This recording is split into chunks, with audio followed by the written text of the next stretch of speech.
تليفون من عبد حمود يقول لك انا لواء عبد، اكو اطلاقات ناريه بالمدينه. جبناهم صدام القصر مو؟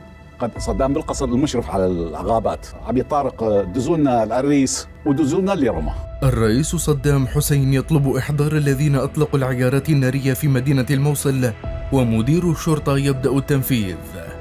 في شهر مارس نيسان من العام 1989 كان الرئيس صدام حسين يقيم في قصره في مدينة الموصل في منطقة الغابات، وحدث إطلاق نار في حفل زفاف. غضب الرئيس صدام حسين من هذا الفعل بسبب تواجد العوائل في هذه المنطقة، وأمر سكرتيره بإحضارهم فوراً. اتصل السكرتير الشخصي للرئيس صدام حسين الفريق عبد حمود بمدير شرطة الموصل، وأمره بإحضار جميع الأشخاص الذين أطلقوا العيارات النارية بناء على أوامر الرئيس صدام حسين شخصياً. تم إغلاق المنافذ الخاصة بمنطقة الغابات، وجرى التفتيش عن كل شخص يحمل سلاح. وبعد اعتقال عدة أشخاص وإجراء التحقيق معهم، تم الإمساك بالشخص الذي أطلق العيارات النارية، حيث تم اقتياده هو والعريس إلى قصر الرئيس صدام حسين، وأجرى التحقيق معهم الرئيس صدام حسين بنفسه.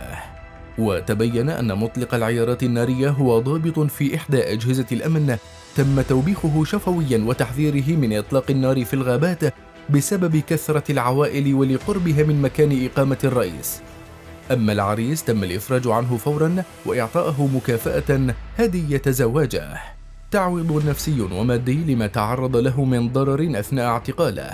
وكشف في حديثه اللواء طارق متعب مدير شرطة بغداد الأسبق قصة قصف منزل الفنانة ليلى العطار، ونفى أن يكون الاستهداف لمنزلها شخصيا، حيث تم قصف المنطقة بعدة صواريخ، وكانت مستهدفة بناية المخابرات المقابلة لمنزل المجني عليها. ونفى رواية أنها هي من رسمت صورة الرئيس جورج بوش، وقال أن الرسام الحقيقي للرسمة هو من أهالي ديالا يدعى محسن تعبان.